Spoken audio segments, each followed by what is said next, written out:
Yes. Yeah. Like, how was your last visit to Japan? How many years ago? I think it was 2016. Yeah. 2016 Yeah. Yeah. A long time ago. Yeah. 8 years ago. Yeah. 8 years ago. Yeah. A lot has happened in those 8 years. Yeah. The world has changed. Yes. Yeah. And how was Ozora as a surprise guest? That was an extraordinary experience. Normally, I play on the Pompui stage at Ozora, and when Vega asked me to do the surprise closing set, it took my breath away actually, because it's a real honour to be asked to do that, to do the surprise, because it's a very special moment.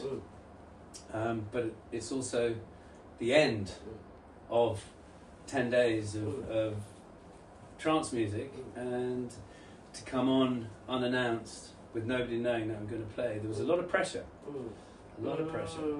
and I was very, very nervous, very nervous. But I very nearly puked actually. I was very nearly sick. I was so nervous.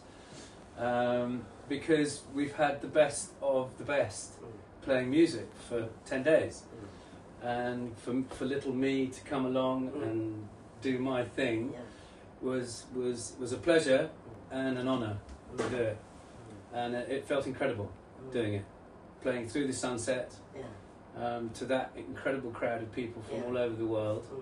It was a big moment. It was a very big moment. Yeah. And I enjoyed it a lot. Yeah. The first few tracks, I was very nervous, but in the end, I loved it. Yeah. And the audience were amazing. Yeah, response was amazing. It was fully packed. It was fully packed. Yeah. It's crazy. Nobody leave from the festival. Yeah. As far as I could see, it was a sea of people. Yeah. A lot of pressure. A lot of pressure. Yeah. Okay. So this time you came here for the Koenjicave and Uroboros music. Yeah. Like collaborate Rave party. Yeah. Have you heard something about this club before? Yes, I have.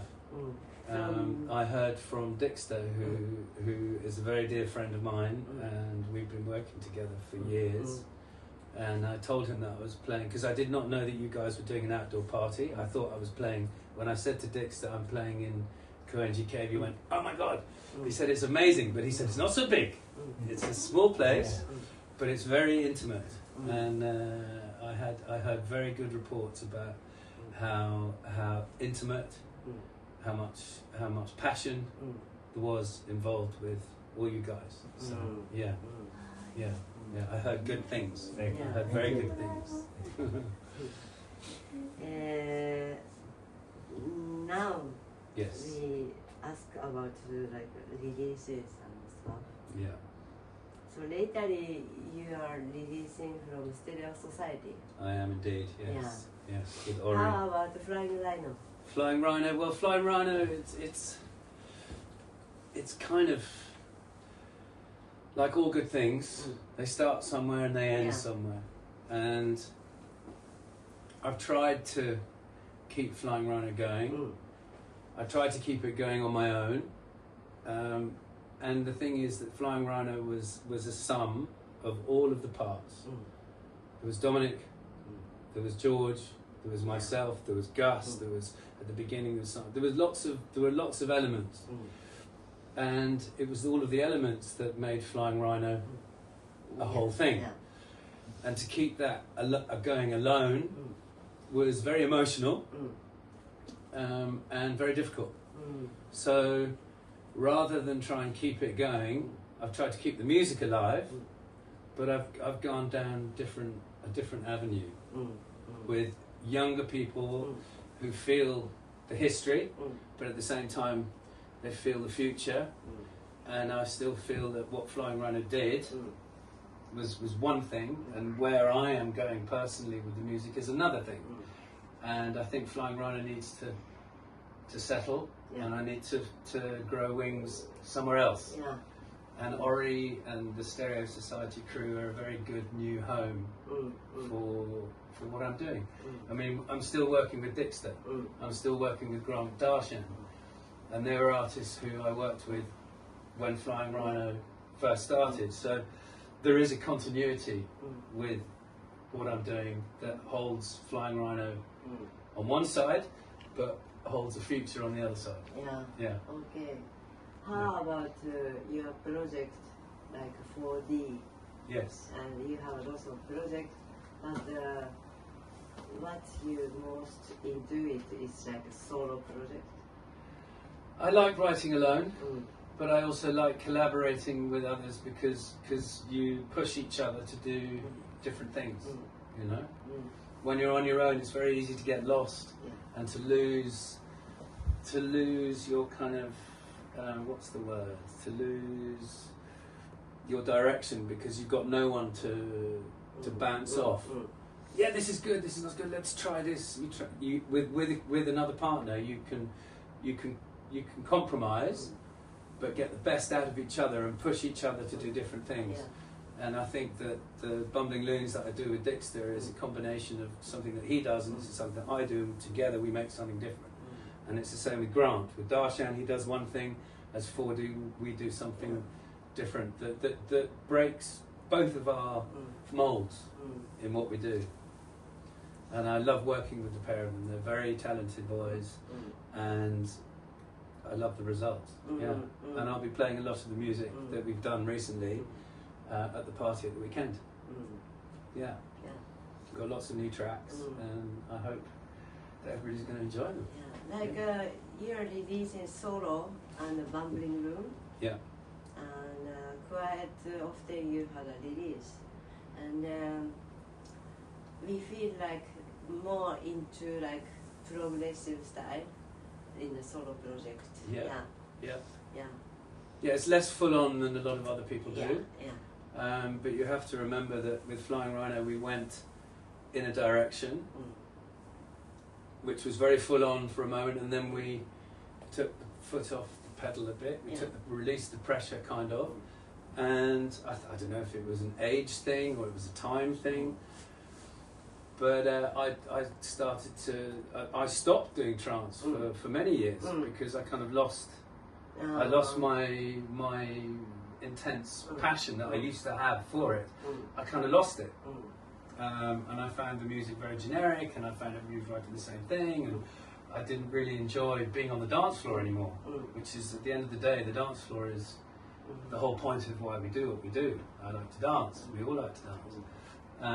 So I disappeared into doing slower music, still psychedelic, but just a different format and a different way of approaching music. And in that journey, and also it was very painful when Flying Rhino died and we stopped existing. It hurt. So I kind of reacted. George stopped, Dominic stopped. I carried on, but I carried on in a different avenue. And I immersed myself into a slower, different category of music. I still played at the festivals, and it was because I still played at the festivals but on the other stages and was still immersed on the main stage. I'd go to the main stage and listen to what people were playing, and I started to think, I have something to put back into it. A different approach, stripping it back, and bringing back what I feel is the heart of trance, which is hypnosis. No heroics, just straight. Lose yourself, close your eyes, let go, and ride. So this time you are playing for us like 3 hours set. Okay.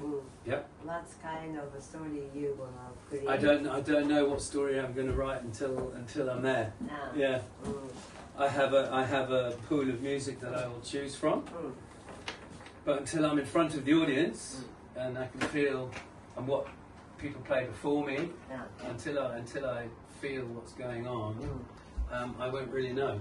I have an idea, but I have no idea what my first track's going to be. I have no idea what my last track's going to be.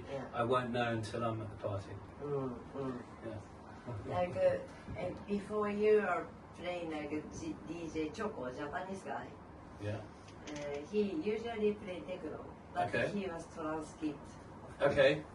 And last week he was here, and he really think what's gonna play Okay. before you. Okay. Yeah, yeah.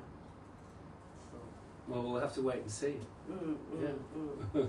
So, as a last, please give us the message for the people who joined to the party on this weekend. I would say, come along, let go of life as you know it, communicate with everyone around you, let go, and immerse yourself in the family, because it sounds like it's a nice, small, intimate party. Let go, immerse yourself in the people around you, the environment you're in, because we're outdoors, we're in nature, where to me this music lives outside. And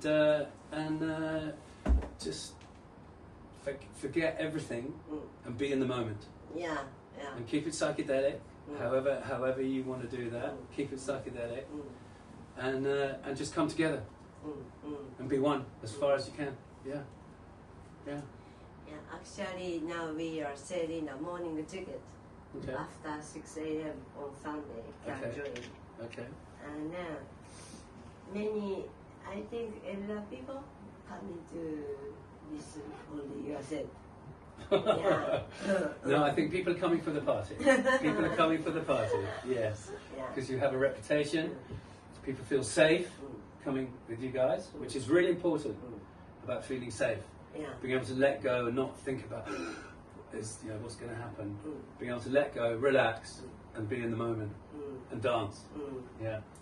And Nishi-san made a outdoor party. This year is second time. And last year he made twice. And the concept behind is like without decoration, without fancy stuff, only good speaker with good DJs to enjoy the music. Yeah, that's also you're in nature. Nature is the best backdrop you can. If you light it up, you don't have to be clever with the visuals and lasers. You don't need that. In clubs, yes. But outside, you've got the natural environment. The most important thing is the sound. Simple. Keep it simple. And the rest will follow. So, これでおしまいです。そう、ありがとうございました。ありがとう。